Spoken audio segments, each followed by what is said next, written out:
Hello everyone, welcome to the new video of exploring new technology. So today we are going to discuss about DC contactors or multiple names we are calling it as like relay, electromagnetic switch. So these are multiple names of an contactor switch. So where we are using it, so we are using this contactor as a protection devices or as a switching devices to connect two systems. Okay. So hello Paul, Hi. can explain different types of contactors. Yeah, absolutely. So the main difference between this and a low voltage Okay. contactor is the fact that these are designed specifically to switch high voltages. Okay. Okay, so that's the main difference between like a relay and these contactors. The reason that they have to be special for high voltage is when you try and break those contacts and separate the system from the load, with high voltages you get an arc. Correct. Okay, so that arc can do damage to the contact surface. So what we try and do, or what we do, is we create an environment inside there where it's completely sealed, Okay. and we have an inner gas inside that product to help extinguish that arc to stop the welding from happening. Okay, so for the higher voltage systems, we have the arc chamber with the gas, Okay. and then we also have magnets in there. Okay. And the magnets draw the arc away from the contact surface. Okay.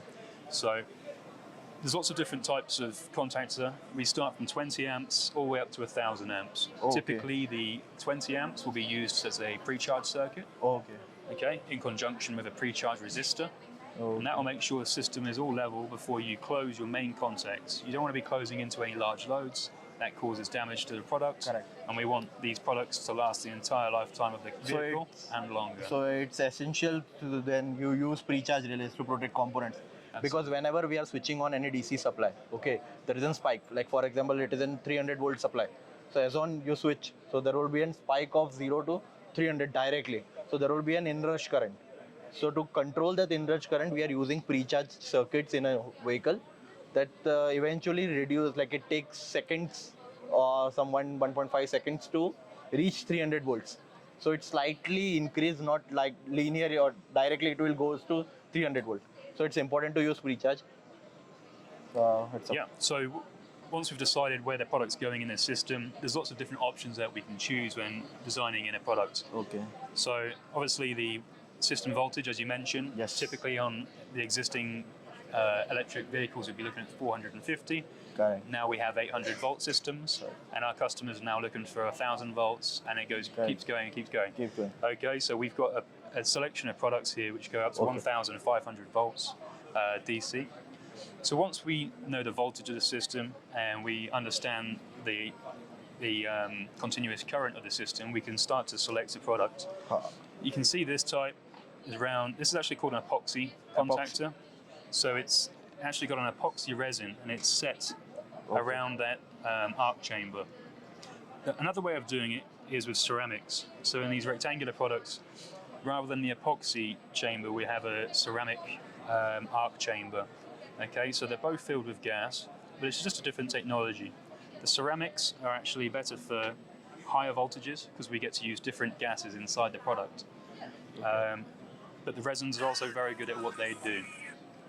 So once we've chosen the product, we've decided what current is going to require to carry and the voltages. We also have an option for auxiliary contacts. Okay. And the auxiliary contacts is actually, it's another switch inside the product. Okay. And that little switch, it's a small micro switch, and it mirrors what these main contact states are in. Okay, so if the contacts are closed, so will the auxiliary contact. And then when they open, it will mirror it. The reason we have that is to give feedback. So we need a feedback loop system, so we should know it is open or closed. Exactly. So basically in a vehicle, there is a diagnostic trouble code, continuously looping way of checking systems. Is this system is properly working or not? So for example, if you are switching off your EV vehicle, if by chance there is a weld between and switch, okay, which is inside that relay contactor, so how would we know that vehicle is being switched off or not?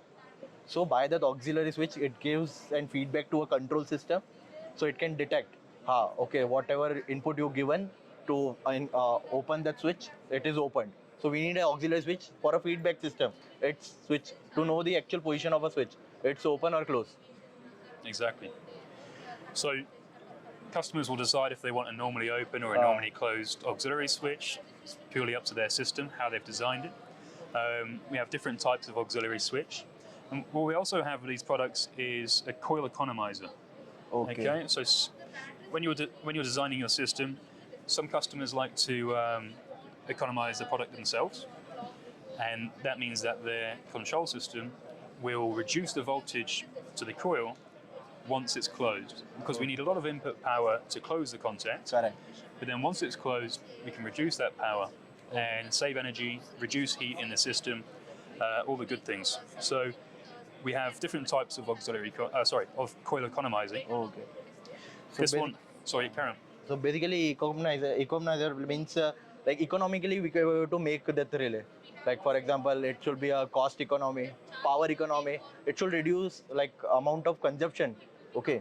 So to connect high voltage like 700 volt, 1000 volt, it needs too high energy, too high current. Okay. So what this economizer relay does like it gives a PWM signal, pulse width modulation signal. So what we can do, we can completely energize that relay on full potential. Then we can reduce potential, because after connecting, we can reduce that potential. It is same like concept what we are using in our starter motors, pull-in winding and hold-in winding concept. So it's same like, so there is a pull-in winding. After pull-in, when you have to hold only, so you can stop some amount of supply or reduce the amount of supply to energize that contactor. Exactly. So yeah, as you mentioned, so there's two types of doing that. One's the PWM, and another version that we have is the dual coil, Okay. where we Dual use coil. both coils to close the product, and then one drops off and reduces the demand from that coil and reduces the heat, which is ideal. So that's just some of the, I'd say some of the process that we walk through when designing in a contactor. Okay, so the customer requirements obviously is most important, and we have a full product range to be able to meet most requirements, if not all. Okay. Say we've mentioned electric vehicles. These are the same products that will be in energy storage systems, Correct. solar inverters, anywhere where you have lithium battery packs with high potential energy. Correct. We're using these products to make them safe, make the system safe. So for safety feature, we can use it in any applications, different applications, as well as addition to this, like we have in some contexts there are temperature sensors as well to detect the temperature. If there is an increase in temperature, we can switch off, or we can protect that component as well. Yeah, so these products don't have the temperature sensors built in, but as you mentioned, it's really important because a lot of heat will build up inside these products. So when you're designing the bus bars, you need to make sure that they are going to be large enough to help get the heat out of there. And that's why we have to size the product accordingly. We've got to make sure that the specification is in line with the product that we suggest, because the heat is very important to get outside of that product. Operating temperature of it, each and everything, it's important. Yeah, absolutely. So this is all about DC contactors or relays. Okay, so see you in next video. Thank you, Paul. Thank you very much. Thank you, everyone. Cheers.